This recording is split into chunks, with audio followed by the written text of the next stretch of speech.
बंगोपसागर उपरे रहिथिबा घूर्णिबलय जोगु राज्य वर्षा जारी रही। राज्यर एकाधिक स्थान रे वर्षा हेउथिबा बेले धीरे धीरे वर्षार प्रकोप वृद्धि पाइबा नहीं आकलन करा जायछि। विशेषकर रथयात्रा रे पुरी समेत राज्यर अधिकांश स्थान रे वर्षा हेबार संभावना रही।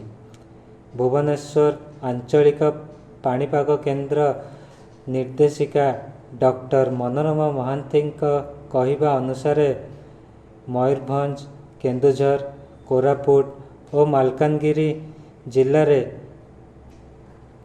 केतेक स्थान रे प्रबल वर्षा हेबार संभावना रही एवं एही सबु जिले में 7 ରୁ 11 सेंटीमीटर पर्यंत वर्षा होई पारे।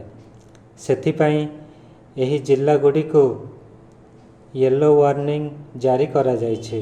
तेबे 7 तारिख रे कंधमाल, गंजाम, कोरापुट और मालकानगिरी जिले में केतेक स्थान रे प्रबल रु अति प्रबल वर्षा हेबार संभावना रही।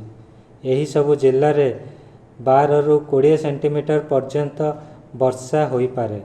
सेहीपरि मयूरभंज, केन्दुझर, कटक, खोर्धा, पुरी, नयागढ़, गजपति, रायगड़ा और कलाहांडी जिले में केतेक स्थान रे प्रबल वर्षा हेबार संभावना रही बोली से कहिसंती। पाणीपाग विशेषज्ञ प्रोफेसर सुरेंद्रनाथ पशुपालक कहिसंती जे आसंता 7 तारिख रे दक्षिण ओडिशा उपकूल रे संलग्न बंगोपसागर रे एक लघुचाप सृष्टि हेब। यह 8 तारिख रे अभ्यंतरीण ओडिशा और छत्तीसगढ़ उपरे हेबार संभावना रही। लघुचाप प्रभाव रे आसंता 5 दिन पर्यंत राज्य रे वर्षा होई पारे। तेबे यही समय रे भारी वर्षार संभावना कम रही।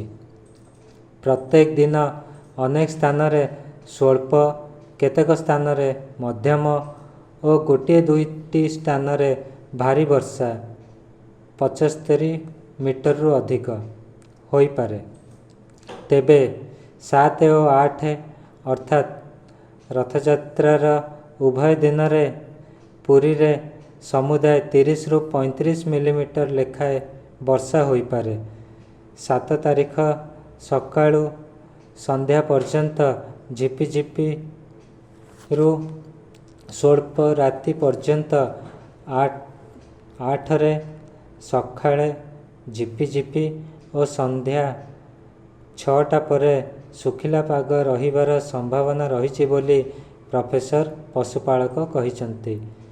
अन्यपटे 10 तारिख रु मौसुमी अधिक सक्रिय हेबारु वर्षार प्रकोप बढ़िबो बोली से कहिसंती। 10 ରୁ 15 मध्य दक्षिण अभ्यंतर और उपकूल रे अनेक स्थान रे मध्यम और केतेक स्थान रे प्रबल वर्षा होई पारे।